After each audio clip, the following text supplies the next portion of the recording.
नमस्कार, मी मयुरी आणि आपण पाहत आहात 7 स्टार न्यूज.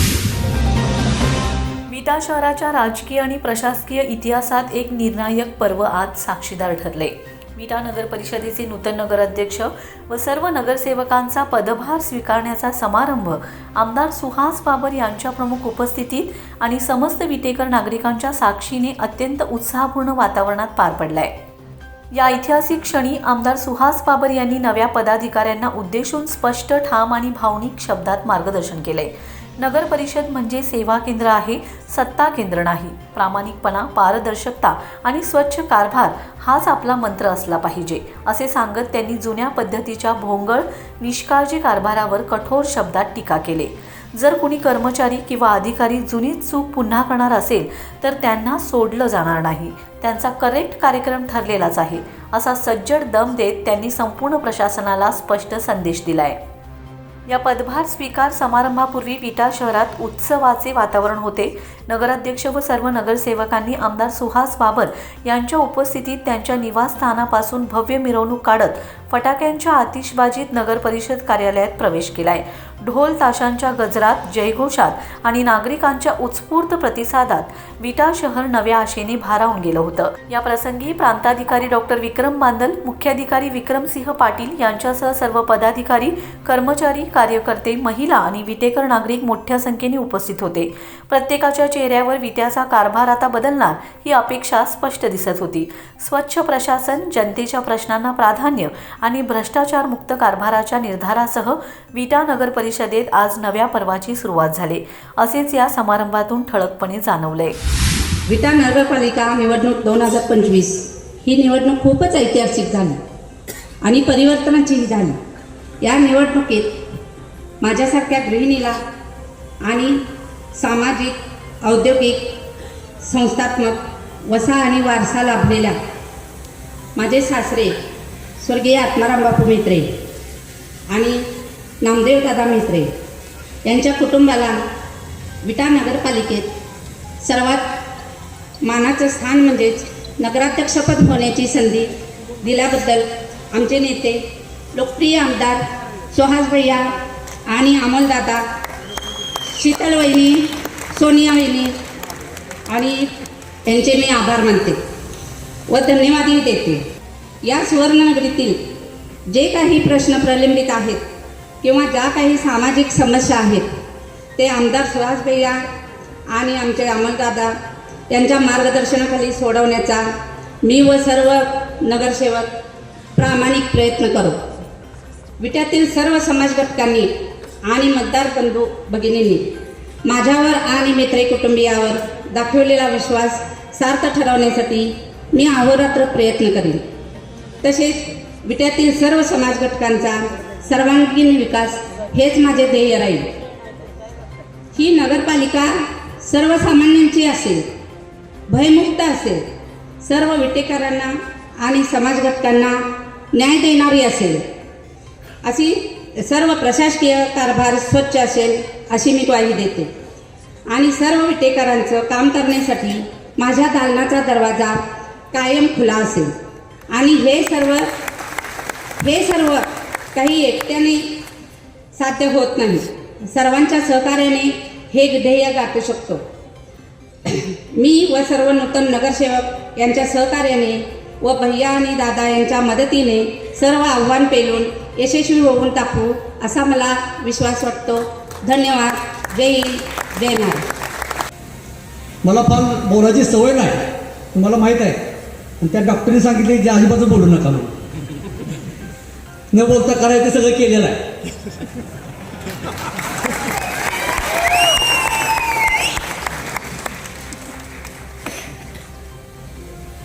मला सर्व विटेकरांना धन्यवाद द्यायचे आहेत की तुमच्या अत्यंत ताकदीमुळे हे सर्व जे चित्र आज तुमच्यात पालटलं ते सर्व तुमच्या आशीर्वादाने ताकदीन झालेलं आहे. पहिल्यांदा तुम्हाला धन्यवाद देतो. आणि काही गोष्टींचा उहापोह तर करणार नाही, वेळ कमी आहे, आज त्या गोष्टींचं बोलायची तर जागा नाही. पण आम्ही सर्व नगराध्यक्ष आणि नगरसेवक ज्या गोष्टी तुम्हाला निवडणुकीत ज्या ज्या आश्वासनं दिलेत, ज्या ज्या गोष्टी सांगितल्यात त्या पूर्ण करण्यासाठी आम्ही वचनबद्ध आहोत. ज्या गोष्टी सांगितलेत, ज्या सुहासबायांनी ज्या सूचना दिलेत सर्व नगरसेवकांना, त्या तंतोतंत पाळल्या जातील. जे निवडणुकीचा जुमला म्हणून काही सांगितलेलं नाही, तुम्हाला एवढी खात्री देतो, जे सांगितलंय ते 3 वर्षात पूर्ण करा. आणि मी निवडणुकीत सांगितलं 3 वर्षात पूर्ण नाही करू शकलो तर मत मागायला सुद्धा तुमचा अर्थ येणार. त्याला खात्री देण्याचं कारण एवढं आहे की आपला आमदार एवढा खंबीर आहे. त्याच्या पाठोपाठ ज्या गोष्टींसाठी नगरविकास खातं लागतं तो आपला नेता माननीय एकनाथ शिंदे साहेब एवढे खंबीर आहेत, त्यांनी उलटा दत्तक घेतलेला आहे आपलं. त्यामुळे तुम्ही काळजी करायचं काम नाही. ज्या गोष्टी तुम्हाला सांगितलेत त्या पूर्ण केल्या जातील. तुमच्या सर्व गोष्टींना आम्ही वचनबद्ध आहोत. आणि माझी आता नगरपालिकेत पहिला दिवस आहे नगरसेवक मॅडमचा, नगर परिषद सर्व अधिकारी कर्मचारी आहेत त्यांना पण विनंती आहे की ज्या गोष्टी लोकांच्या हिताच्या आहेत, ज्या गोष्टी लोकांसाठी आहेत, त्याच गोष्टी इथं केल्या जातील. इतरातल्या कसल्याही सवयी तुमच्या असतील ते विचारणार नाही, पण पूर्णपणे बंद करावे लागतील. लोकांना जे अपेक्षित आहे तेच इथं घडलं पाहिजे, त्यासाठी आम्ही इथं आलो. ते घडणार नसेल तर आम्हाला काही चालणार नाही. तुम्हाला कुठलाही त्रास आमच्याकडनं होणार नाही, पण लोकांना त्रास होणार नाही याची काळजी तुम्ही सर्वांनी घेतली पाहिजे. एवढी माफक अपेक्षा व्यक्त करतो आणि थांबतो. जय हिंद, जय महाराष्ट्र. गेली 55 वर्ष ज्या गोष्टीची तमाम मोठेकरांनी वाट बघितली आहे त्या ऐतिहासिक क्षणाचे साक्षीदार होण्यासाठी आपण सगळे या व्यासपीठावरती एकत्र आलो आहे. ज्या गोष्टी तुमच्या हातात आहेत मी तुम्हाला उघडपणे सांगणार आहे. म्हणजे माझा काय तुमच्यावरती अजिबात मी तुम्हाला रोज काय म्हणतो की तुमच्या मागोबा राहणार नाही. तुम्हाला काम करण्याची मोकळीक आहे. ती मोकळीक म्हणजे पंतकाका म्हणायची की बाबरांच्या पार्टीमध्ये सगळ्यात मोठा वीक पॉईंट काय असेल तर प्रचंड लोकशाहीने पार्टी चालते. आणि पुढच्या पार्टीत सांगायची काय तर हुकुमशाही चालते. तर ती हुकुमशाही मोडून आपण त्या ठिकाणी लोकशाहीच्या मार्गात आलो. तुम्हाला ज्या गोष्टी आपण नगरपालिकेच्या निवडणुकीच्या निमित्तानं सभेमध्ये सांगितले की ह्या शहरातल्या प्रत्येक नागरिकाचं काम, ह्या शहरातल्या प्रत्येक नागरिकाला असं वाटलं पाहिजे की तोच नगराध्यक्ष आहे. तुमच्या प्रभागातल्या प्रत्येक नगरसेवकाला असं वाटलं पाहिजे की तोच नगरसेवक म्हणून काम करतो. एवढा प्रचंड आत्मविश्वास, अजिबात दडपशाही न करता, कसलाही राग मनामध्ये न धरता, नगरपालिकेच्या निवडणुकीचा निकाल लागल्यानंतर आपल्यातलं शत्रुत्व संपलं हे गृहीत धरून कुणावरती सुद्धा आकेस धरू नका, कुणाला वाईट म्हणू नका. या शहरातला कुठलाही सामान्य नागरिक आजपर्यंत या नगर परिषदेमध्ये दहशती बगैर अगदी खुल्या मनानं आज तागायत त्या माणसानं प्रवेश केला नाही. आज ही सगळी मंडळी नगरपालिकेमध्ये आली पाहिजेत, तुमच्यापर्यंत पोहोचली पाहिजेत. त्यांचं काम तुम्ही ऐकलं पाहिजे, त्यांचा मान सन्मान तुम्ही राखला पाहिजे. एकाही सामान्य नागरिकाला तुमच्याकडनं उलट उत्तर जाता कामा नये. ही जबाबदारी तुम्हाला त्या ठिकाणी सर्वांना पार पाडावी लागेल. आलेल्या प्रत्येक नागरिकाचा सन्मान करणं, त्या माणसाचं काम करणं, ही जबाबदारी तुम्हाला सर्वांना एकत्रितपणे 22 लोकांना आणि काकींना तुम्हाला अत्यंत प्रामाणिकपणे पार पाडून पाहिजे मला विनंती आहे.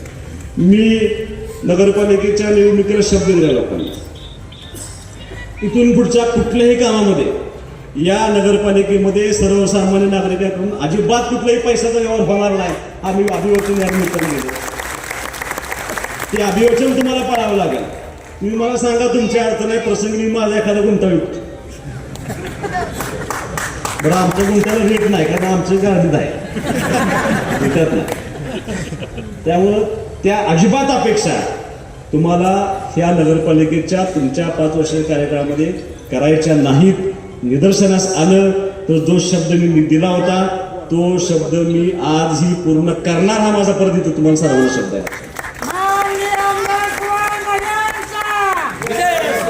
मी पंचायत समितीमध्ये काम करत असताना एक माझं भावनिक नातं होतं. कदाचित माझं अख्खं लहानपण पंचायत समितीच्या क्वार्टरमध्ये गेल्यामुळे एक भावनिक नातं होतं. मी पंचायत समितीला निवडून आलो त्यावेळेला पंचायत समितीला मी मातृस्थानी मानलं होतं. ही पंचायत समिती माझ्या मातेसमान मानत होतो. ती जिल्हा परिषद मी मातेसमान मानत होतो. पंचायत समितीला जिल्ह्यात सगळ्यात जास्त मतांनी निवडून आलो होतो. जिल्हा परिषदला जिल्ह्यात सगळ्यात जास्त मतांनी निवडून आलो होतो. त्या दोन्ही ठिकाणी अत्यंत प्रामाणिकपणे काम केल्यामुळं विधानसभेला सुद्धा जिल्ह्यात सगळ्यात जास्त मतांनी निवडणार होतो. तुम्हाला माझी विनंती आहे की जोपर्यंत हे भावनिक नातं तुमचं आणि नगरपालिकेचं होत नाही, तुम्हाला सुद्धा नगरपालिका तुमच्या मातृस्थानी मानावं लागेल. इथं प्रत्येक निर्णय, प्रत्येक काम हे समाजहिताचं करण्याची जबाबदारी तुम्हाला घ्यावी लागेल. ते बॉन्डिंग, ते भावनिक नातं तुमचं आणि नगरपालिकेचं व्हावं एवढी अपेक्षा मात्र मी या निमित्तानं 100% करणार आहे. आता मी सगळंच नगरसेवकांना नगराचं सांगणार आहे असं नाही. आता पंतकाका सगळ्या नगराध्यक्षांच्या सत्काराच्या कार्यक्रमाला आणि पदभाराच्या कार्यक्रमाला सीओन आणि सगळ्यांना बोलवतो. आम्ही काय बोलवलं नाही. आम्ही प्रशासकीय लोकांचा मान सन्मान राखणे हे सुद्धा आपलं काम आहे. ते राखावं अशी माझी अपेक्षा आहे. कारण मी आमदार असून सुद्धा आज तागात कुठल्याही अधिकाऱ्याचा त्या ठिकाणी अपमान व्हावा अशी भूमिका मी कधी घेतली नाही. पण त्यांच्यावरती आपला वचक सुद्धा असावा, त्यांच्यावरती आपला धरप सुद्धा असावा, ही भूमिका तुम्हाला सर्वांना ताकदीने घ्यावी लागेल. कारण तुम्ही अधिकाऱ्यांसाठी नाही, तुम्ही ह्या शहरातल्या सर्वसामान्य माणसांसाठी आहात. ती भूमिका तुम्हाला घ्यावं लागेल. मी तुम्हाला मुद्दाम सांगणार आहे. आता काही केडरचे लोक आहेत, काही बिना केडरचे लोक आहेत. आता जुन्या सवयी सगळ्यांनी सोडल्या पाहिजेत. आता माईक मला असं वाटतं एक ना एक केबिनपर्यंत आवाज जात असेल माझा. सगळ्या अधिकाऱ्यांना माझी विनंती आहे की जे केडरवरचे असतील, जे कॉन्ट्रॅक्ट बेसिसवरचे असतील, तुमच्या बाबतीत तक्रार येता कामा नये. जेवढा अधिकाऱ्यांच्या बाबतीत चांगला आहे तेवढा अधिकाऱ्यांच्या बाबतीत सगळ्यात वाईट कोणी आमदार असेल तर तो सुहास बाबर आहे, लक्षात. आणि दुसरं काय आहे, मला तुम्ही फसवू शकत नाही. अधिकाऱ्यांना माझी विनंती आहे. दुसरं, तुमच्या चहाच्या सुद्धा निंद्यात नाही मी, त्यामुळे तुम्ही मला प्रेशर करू शकत नाही. मी तुमचा कार्यक्रमच करणार. पण काही ज्या जुन्या सवयी इथल्या होत्या त्या इथल्या सवयी तुम्हाला कदाचित पचायला जड जाईल. हळूहळू नाही, आजच मोडायच्या, आजच.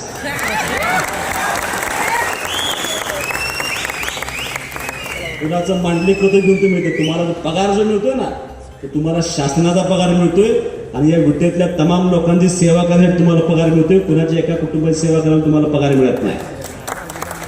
तुम्ही सेवा करायची आहे, तुम्ही तुमचं कर्तव्य करायचं आहे. ते या विटे शहरातल्या सामान्य नागरिकांसाठी कर्तव्य करायचं, ह्याचं बाण घेऊन काम करायचं. कारण प्रचाराला जात असताना अनेक लोकांनी सांगितले घरकुलातले पैसे घेतल्यावर सुद्धा महाभाग आहेत काय तर या ठिकाणी नगरपालिकेत. इथंपर्यंत ठीक होतं, शौचालयाचे पैसे पण घेतले. आता ह्याच्यापेक्षा खाली उतरू नका आणि ते चालणार नाही. इथून पुढं एक जरी तक्रार आली तर त्या तक्रारीचा उहापोह केला जाईल आणि संबंधित कर्मचाऱ्याला, संबंधित अधिकाऱ्याला त्याची शिक्षा मिळेल. ती शिक्षा मिळू नये, तुमचं काम आहे त्या ठिकाणी काम करणं. आणि जर आत्ताच प्रेशर वाटत असेल तर मला सांगा, 16 तारखेला आचारसंहिता संपली महापालिकेची, की तुमच्या इच्छेनुसार, सोयीनुसार तुम्हाला त्या ठिकाणी पोच केलं जाईल. म्हणजे मी फक्त निवडून आलेल्या नगरसेवकांना बोलणार आणि तुम्ही ऐकून घ्यायचं चालणार नाही तुला. कारण प्रशासन आणि पदाधिकारी ही रथाची 2 चाकं असतात. एका चाकानं खचून जाऊन चालत नाही, चुकीचं वागून चालत नाही. दोघांनीही त्या ठिकाणी समान काम करावं लागतं. ही जबाबदारी तुमच्या सर्वांची तुम्ही घ्यावी अशी अपेक्षा मी या ठिकाणी पूर्ण करणार आहे. विटेकरांना एक आवाहन करतो, एकदा सहज येऊन जावं नगरपालिका. कारण असे अनेक लोक मला कालपासून भेटलेत, इतकी लोक मला भेटलेत या कार्यक्रमापूर्वी. मला या अशा अनेक लोकांनी मला सांगितलंय की आज तक आम्ही नगरपालिकेत आलेलो नाही. किमान 50% लोक तशी असतील, किमान 50% शहरात. तर माझं तुम्हाला एकदा विनंती आहे की तुम्ही बसाच. शहरातल्या तमाम लोकांनी विनंती आहे, तुमचं काम असू द्या, घर नसू द्या, या आठवड्यापर्यंत एकदा सगळी फिरून जा नगरपालिका लोकांचा. सन्मानाने या, ताकदीने या. कारण ही नगरपालिका कुणाच्या बापाची नाही, तुमची नगरपालिका आहे. तुमच्या सर्वांच्या सर्वसामान्य माणसांची नगरपालिका आहे. ती भावना तुमच्यामध्ये येऊ द्या. तुमचं प्रत्येक काम यांच्यापर्यंत पोहोचवा. ते करून देण्याची जबाबदारी आम्ही सगळे एकत्रितपणे पूर्ण करू. रमेश जाधव, 7 स्टार न्यूज, विटा.